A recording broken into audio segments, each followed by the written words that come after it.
भाजपा चाहती है बसपा मिटे, वो मिटा सकती नहीं। पार्टी को बचाने के लिए, बाबा साहब भीमराव अंबेडकर के संविधान को बचाने के लिए, गरीबों के मान सम्मान को बचाने के लिए अब भी उम्मीद है कि चमत्कार होगा।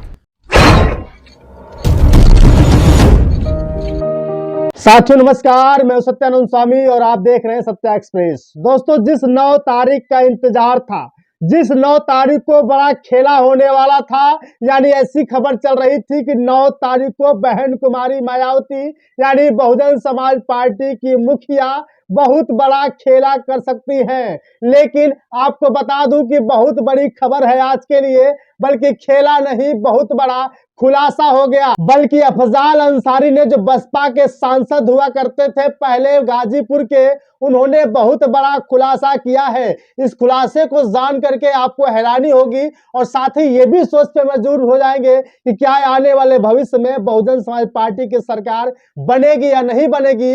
लगातार ये बताया जा रहा है कि एनडीए गठबंधन बहुत ही मजबूत है और इंडिया गठबंधन भले ही अपनी दावेदारी ठोक रही हो, गठबंधन करने के बाद वह इस बार बीजेपी के सामने आगे नहीं आ पाएगी।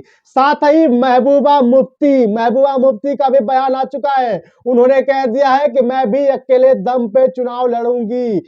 बाकी बहुजन समाज पार्टी की सुप्रीमो बहन कुमारी मायावती ने जो कहा है, उसको जानने से पहले आपसे निवेदन है कि चैनल को जल्दी से सब्सक्राइब कर दीजिए और शेयर जरूर करिएगा, क्योंकि बहुजन समाज पार्टी के लिए ही बल्कि बहुजन समाज के लिए बहुत बड़ी खबर है। मेरे प्यारे साथियों, आपको पता होगा कि बहुत दिनों से जो कयास लगाए जा रहे थे कि इंडिया गठबंधन में बहन कुमारी मायावती यानी बहुजन समाज पार्टी की सुप्रीमो जाएंगी और उनको बहुत बड़ा पद दिया जाएगा। बहन कुमारी मायावती को प्रधानमंत्री का चेहरा बनाया जाएगा और आने वाले 24 में जो चुनाव हो रहा है, उस चुनाव में बहन कुमारी मायावती ही प्रधानमंत्री बनेगी। लेकिन आपको बता दूं कि ये सब हवाई था। बहन कुमारी मायावती ने स्पष्ट कर दिया है कि आप लोग खबरों पे ध्यान न दें, मीडिया वालों पे ध्यान न दें, ये सिर्फ हवाई बात करते हैं। यानी कि वो नहीं चाहती कि इस बार इंडिया गठबंधन के साथ एकजुटता के साथ चुनाव लड़ा जाए। उन्होंने साफ कह दिया है, ट्विटर हैंडल पर लिख करके शेयर भी कर दिया है कि मैं अकेले दम पे ही चुनाव लड़ूंगी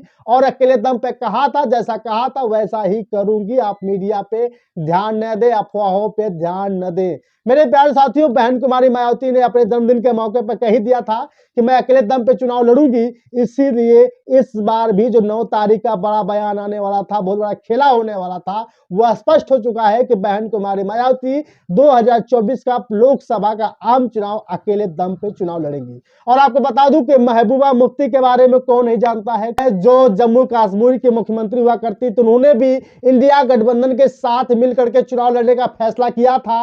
लेकिन उन्होंने भी अब कहा है कि मैं अकेले दम पे ही चुनाव लड़ूंगी, मुझे किसी के सहारे की जरूरत नहीं है, मैं अकेले दम पे ही इस आगाज को आगे करूंगी। और साथ ही इंडिया गठबंधन की बात तो छोड़िए, मैं किसी भी गठबंधन में जाने वाली नहीं हूं। बिहार की बात करें तो बिहार में जिस तरह से बताया जा रहा था कि तेजस्वी यादव के साथ इस बार जो रामविलास पासवान के बेटे हैं चिराग पासवान इंडिया गठबंधन में शामिल हो सकते हैं, तेजस्वी यादव के साथ आ सकते हैं, तो वो भी बात झूठी निकली और एनडीए गठबंधन के साथ ही मजबूती के साथ मन बना के काम करेंगे और 5 सीटें उन्हें बिहार में मिलने की संभावना है। लेकिन बहन कुमारी मायावती जब अकेले दम पे चुनाव लड़ेंगी तो कितना बेनिफिट होगा, इसको भी जानना बहुत जरूरी है। क्योंकि जिस तरह से लोग कहते हैं कि इंडिया गठबंधन भले ही अपने गठबंधन को मजबूत करने की कोशिश कर रही हो, टूट फूट तो लगा ही हुआ है, लेकिन एनडीए गठबंधन ने अपने प्रत्याशी भी उतार दिए, प्रत्याशियों के चेहरे भी सामने ला दिए और इस बार बहुत ही दमखम से लड़ाई होगी। क्योंकि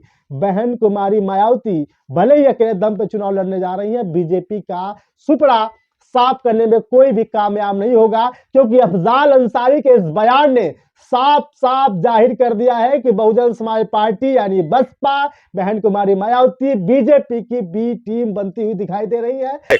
जिस उत्तर प्रदेश में इतना परफॉर्मेंस जिस दिन पहला चुनाव बसपा लड़ी है, तब भी नहीं था। तब तो 3 था, 13 था, 67 था और आज 1 और साल भर पहले के उस रिजल्ट में और आज में क्या परिवर्तन हो जाएगा। फिर ये चाहते हैं कि दिल्ली भी बसपा एक एमपी न लेके जा सके, इसलिए उसमें मत शामिल हो। मुझे 2022 के विधानसभा चुनाव में आप लोगों ने देखा कि बहन कुमारी मायावती ने अकेले दम पे चुनाव का लड़ने का फैसला जो किया था, वो सिर्फ और सिर्फ बीजेपी को हराने के लिए। मैं बता दूं कि उस विधानसभा चुनाव में उनको मात्र 1 सीट मिली थी, वो भी अपने बलबूते। जबकि पहली बार जब बहन जी ने शुरुआत किया होगा तभी भी उनको ऐसी सीट नहीं मिली थी। बहुत घटिया प्रदर्शन रहा। और लोकसभा की बात करूं तो लोकसभा में जो इस बार का प्रदर्शन है, बहन जी कह रही है कि मैं अकेले दम पे चुनाव लड़ूं। मेरे प्यारे साथियों, साफ साफ आप देख रहे हैं कि कई ऐसे सांसद चले गए, कई ऐसे लोग, बड़े बड़े लीडर चले जा रहे हैं। तो क्या लगता है बहुजन समाज पार्टी जीत पाएगी?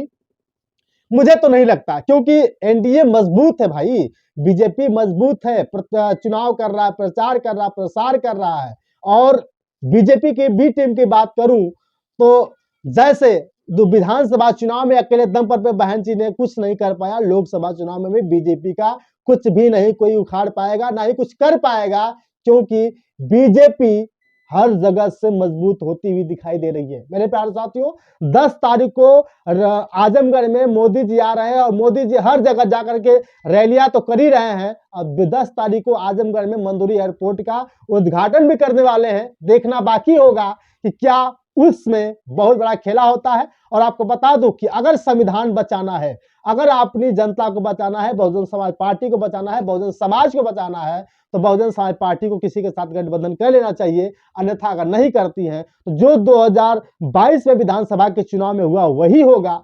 फिलहाल आपको कह दूं कि बहन जी ने अकेले दम पे चुनाव लड़ने का फैसला कर लिया है। अब अपनी कमेंट करके बताइएगा कितना बेनिफिट मिलने वाला है। और साथ ही महबूबा मुफ्ती ने भी इंडिया गठबंधन का साथ छोड़ अकेले दम पे चुनाव लड़ने का फैसला कर ली है, वो भी अकेले दम पे चुनाव लड़ेंगी। जिस तरह से कुछ लोग कह रहे हैं कि बहुजन समाज का भला नहीं हो सकता, तो बीजेपी की बी टीम बनने से अच्छा है कि बीजेपी को समर्थन कर दे, यही भलाई है बहुजन समाज पार्टी को। मेरी ये राय थी, बाकी आपकी राय क्या है कमेंट करके जरूर बताइएगा। बहुत बहुत धन्यवाद, शुक्रिया।